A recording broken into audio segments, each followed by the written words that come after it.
Oi, eu sou a Sofia e eu tô aqui para apresentar para vocês o novo módulo do Telecurso 2000 Profissionalizante. É Metrologia, que é a ciência das medidas e das medições. Nesse módulo, você vai entender a importância das medidas para a mecânica. E aqui no meu laboratório, eu vou ter a ajuda do Caio, que é o estagiário que vocês já conhecem. É isso aí. Vim fazer um estágio aqui com a Sofia, que é uma ótima técnica em metrologia. E a metrologia é muito importante para a mecânica, porque ela garante o processo de fabricação, cuida dos instrumentos e ela indica os métodos de medição. Nossa, Sofia, eu achei que isso aí fosse mais simples. Tudo isso é para buscar qualidade e garantir uma intercambiabilidade de peças. E peraí, agora eu não entendi nada.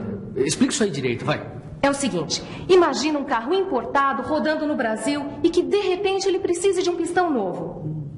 Se as medidas do pistão fabricado no Brasil não estiverem corretas, ou o pistão não entra no cilindro estrangeiro, ou então fica folgado, prejudicando o bom funcionamento do motor, não é isso? Exatamente. A metrologia existe para garantir que o pistão fabricado aqui possa substituir o original e trabalhar perfeitamente ajustado ao cilindro produzido no país de origem. E para que essa qualidade seja atingida, é necessário o uso de instrumentos de medidas. Esse é o tema do nosso módulo. Na teleaula de hoje, você vai saber como se desenvolveu a necessidade de medir com maior exatidão e ainda vai ver como se deu o surgimento do sistema métrico. E se você também quer qualidade na medida exata, então fique ligado, porque a nossa primeira teleaula de metrologia já está começando. Vamos lá. Por favor, vocês poderiam medir o comprimento dessa caixa de fósforo usando o dedo polegar? Vai lá, garotão. Quanto dá? Deu mais que 2 polegares. Muito bem, o senhor agora. Não, deu 2 polegares. E agora vamos medir o comprimento daquele carro usando o palmo. Vamos lá? Vamos lá. Vamos ver o que vai dar? Vai, garotão, você primeiro.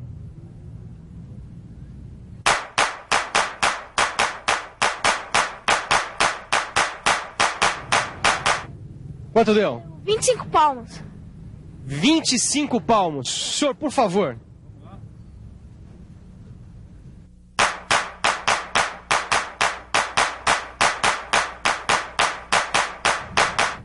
E aí, senhor, quanto deu? Deu 18 palmos. 18 palmos. Agora, para terminar, vamos medir aquela calçada ali com os pés. Vamos lá.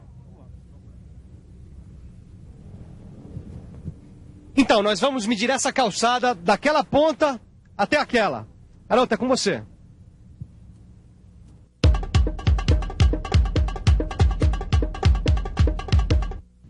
E aí, quanto deu? 25. 25 pés. Senhor, por favor.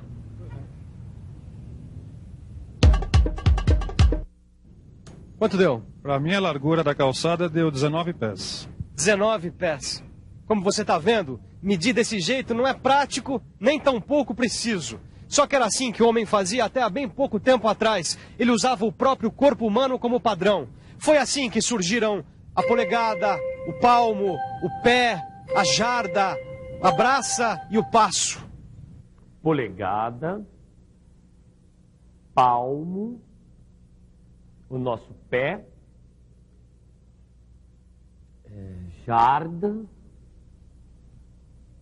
essa é a braça e o passo. Tá aí. Gostei, Silvano. Olha só, Tito. Nesse livro aqui está escrito que nos séculos XV e XVI, os padrões mais usados na Inglaterra para medir o comprimento eram a polegada, o pé, a jarda e a milha. E o mais interessante é que alguns desses padrões são utilizados até hoje. Nós podemos encontrar aí os correspondentes deles em centímetros. Tô vendo aqui sim, ó. Uma polegada é igual a 2 centímetros, 54 centésimos de centímetro.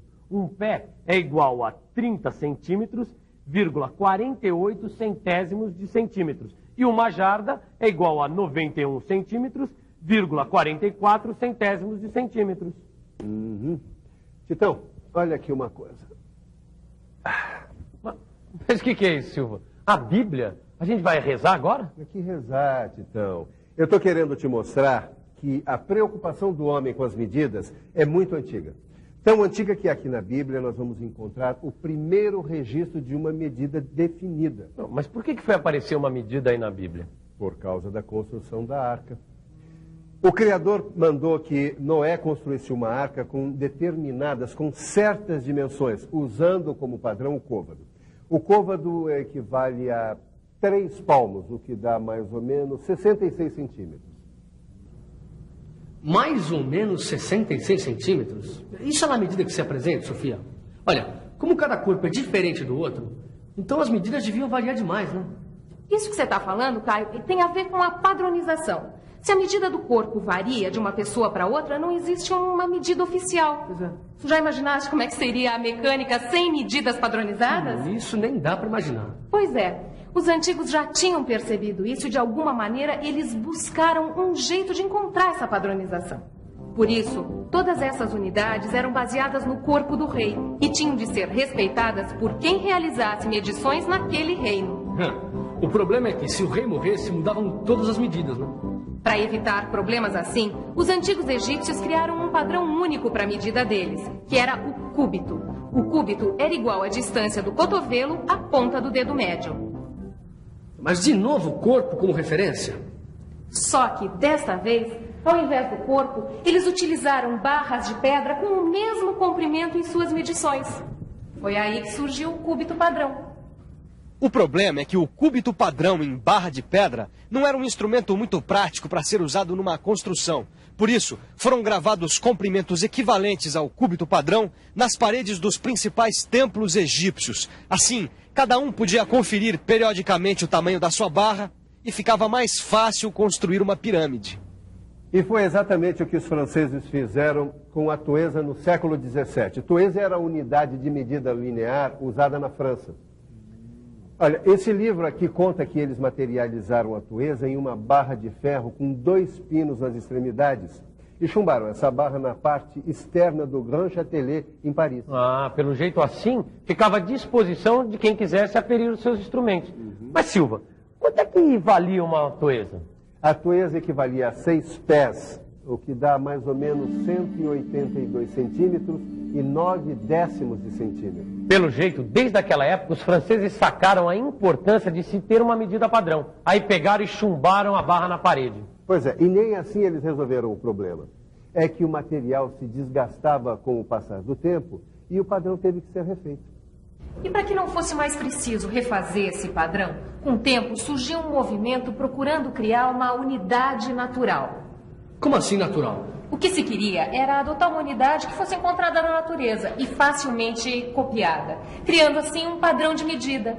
Tá mais do que na hora de parar com essa história de copiar as medidas do corpo humano, né? Mas eles queriam também que essa unidade natural, ela tivesse os seus submúltiplos estabelecidos segundo o sistema decimal. E esse sistema, ele foi inventado pelos hindus 4 séculos antes de Cristo. E qual foi a unidade natural encontrada? Ficou acertado que a nova unidade deveria ser igual à 10ª milionésima parte de 1/4 de meridiano terrestre. Essa nova unidade foi chamada de metro. A palavra metro vem do termo grego metron, que significa medir. Bom, para calcular o meridiano da Terra, foram escolhidos 2 astrônomos franceses, Delambre e Méchain. Utilizando a toesa como unidade, eles mediram a distância entre Dunkerque e Montjuïc, perto de Barcelona. Bom, a partir daí, foram feitos cálculos e chegou-se a uma distância. Essa distância foi materializada numa barra de platina com secção retangular, parecida com essa daqui, que tem 4,05 por 25 por 1000 milímetros. O comprimento dessa barra de platina corresponde ao comprimento da unidade padrão metro. Esse metro materializado passou a ser chamado de metro dos arquivos. Só que com o desenvolvimento da ciência, verificou-se que uma medição mais precisa do meridiano da Terra iria dar num metro um pouco diferente. Assim, a primeira definição foi substituída por uma segunda definição. De acordo com essa nova definição, o metro é a distância entre as 2 extremidades da barra de platina depositada sobre os seus pontos de mínima flexão a uma temperatura de 0 graus Celsius. Naquela época, escolheu-se essa temperatura porque ela era mais fácil de ser alcançada pelo derretimento do gelo. Só que essa segunda definição do metro também não foi a definitiva.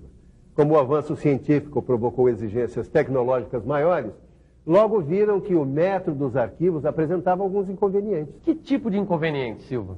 Eu li outro dia que o paralelismo das faces não era perfeito. E, além disso, o material era relativamente mole, poderia se desgastar. E a barra também não era rígida o bastante. E aí, o que fizeram para resolver isso? Bom, para aperfeiçoar o sistema, eles fizeram um outro padrão que recebeu seção transversal em X para ter maior estabilidade. Uma adição de 10% de irídio para tornar seu material mais durável. E também 2 traços em seu plano neutro para tornar a medida mais perfeita. Olha aqui, Silva. Aqui tem a terceira definição de metro, que é de 1889. Está escrito assim. O metro é a distância entre os eixos de 2 traços principais marcados na superfície neutra do padrão internacional depositado no Bureau International de Poids et Mesures, na temperatura de 0 graus Celsius e sob uma pressão atmosférica de 760 milímetros de mercúrio e apoiado sobre os seus pontos de mínima flexão. Ufa! Como você viu, Titão, naquela época a temperatura de 0 graus Celsius continuava servindo para definir o padrão de metro. Bom, e hoje em dia, essa temperatura continua servindo como referência? Hoje em dia, a temperatura de referência para calibração de instrumentos é de 20 graus Celsius. É nessa temperatura que o metro, utilizado em laboratório de metrologia, ele tem o mesmo comprimento do padrão encontrado em Sèvres, na temperatura de 0 graus Celsius. E como o 0 grau continua servindo como referência, então parece que finalmente chegaram a uma definição de metro, né? Não é bem assim, Caio. A partir de 1889 ocorreram outras modificações. Hoje o padrão em vigor no Brasil, ele é recomendado pelo Inmetro e é baseado na velocidade da luz. Na velocidade da luz? Nossa! Vem cá, o que é Inmetro, hein? Inmetro é o Instituto Nacional de Metrologia, Normalização e Qualidade Industrial. Ele é um órgão muito importante para a mecânica.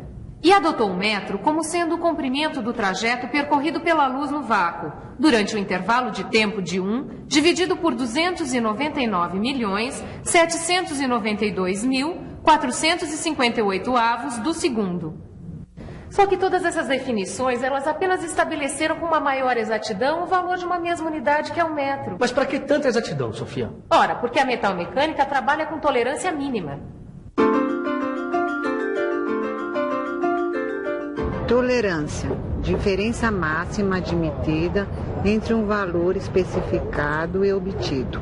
Margem especificada, como admissível para o erro em uma medida ou para discrepância em relação a um padrão. Para o pedreiro que construiu esse prédio, essa margem especificada como admissível, ou seja, a tolerância, pode se dar em centímetro. Já o marceneiro, que fez esse móvel, trabalha com uma tolerância em milímetro, que é 10 vezes menor que o centímetro. Agora, para o profissional de metalmecânica, essa tolerância tem que se dar em micron, que é 1000 vezes menor que o milímetro. Essa relação entre essas e outras unidades derivadas do metro, você encontra descrita no seu livro de estudo. A correta medição em todo o processo de fabricação é fundamental para se conseguir qualidade. E para que a medição seja de fato correta, é importante que o instrumento de medir esteja calibrado. Agora, tão importante quanto calibrar os seus instrumentos é revisar tudo que a gente aprendeu até agora. Vamos lá?